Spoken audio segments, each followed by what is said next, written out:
La ministre, la parole est à Monsieur Jacques Krabal. Monsieur le Président, ma question s'adresse à Monsieur le ministre de l'Agriculture. Des nouvelles mesures sont entrées en vigueur au début de l'année pour l'emploi, le pouvoir d'achat.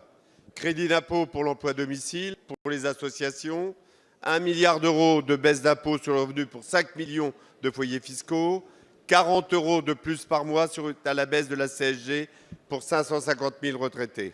Ce sont de bonnes décisions. Pourtant, ces mesures apparaissent bien insuffisantes pour nos habitants. C'est ce qu'ils nous disent lors des cérémonies de vœux, des assemblées générales des associations et des syndicats agricoles. Les remarques proviennent surtout de nos retraités, en particulier des travailleurs indépendants, commerçants, artisans et bien sûr des agriculteurs. Tous m'interpellent sur le faible montant de leur retraite. En France, si la retraite moyenne est d'environ 1 300 euros brut, la réalité, dans notre ruralité, est bien souvent en dessous.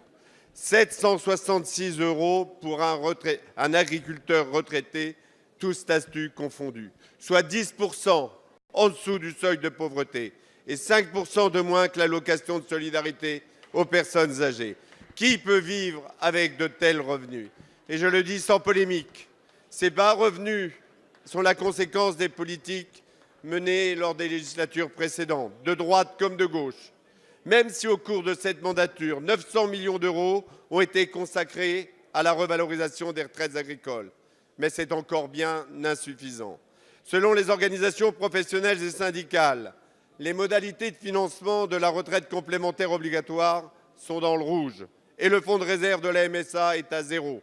Comment alors pouvez-vous nous garantir le financement des retraites agricoles à 75% du SMIC après le mois d'octobre 2017? Quelles mesures comptez-vous prendre pour que les engagements soient tenus? Nos retraités qui ont reconstruit la France le méritent bien. Merci. La parole est à Monsieur Stéphane Le Foll, ministre de l'Agriculture, de l'Agroalimentaire et de la Forêt. Monsieur le Président, Monsieur le député, je voudrais d'abord rappeler une chose, c'est qu'il y a un engagement qui a été pris par le Président de la République lors d'une campagne électorale et que cet engagement a été tenu sur la revalorisation des petites retraites agricoles pour atteindre 75% du SMIC. J'aimerais qu'à chaque fois qu'en politique on prend un engagement, lorsqu'il est tenu, on commence par le dire, Monsieur le député.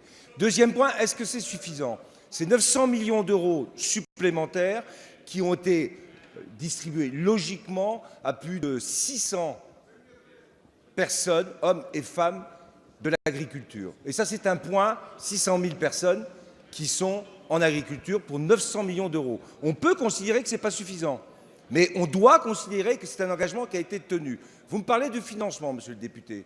Dans cette discussion que nous avons eue, nous avions 3 points sur le financement. Le premier, c'était de mobiliser, vous l'avez dit, le fonds de réserve de la MSA pour 160 millions d'euros, sur 285 millions d'euros nécessaires en particulier à la RCO. Ça a été fait.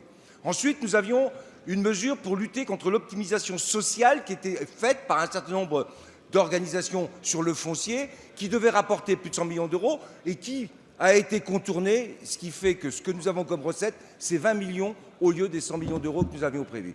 Donc il faut compenser, Monsieur le député. Et dans l'accord que nous avions passé, ça vous ne l'avez pas rappelé, avec les organisations professionnelles, au moment où on négocie la mise en œuvre de cette réforme, il y avait prévu une augmentation des cotisations de 1,3%.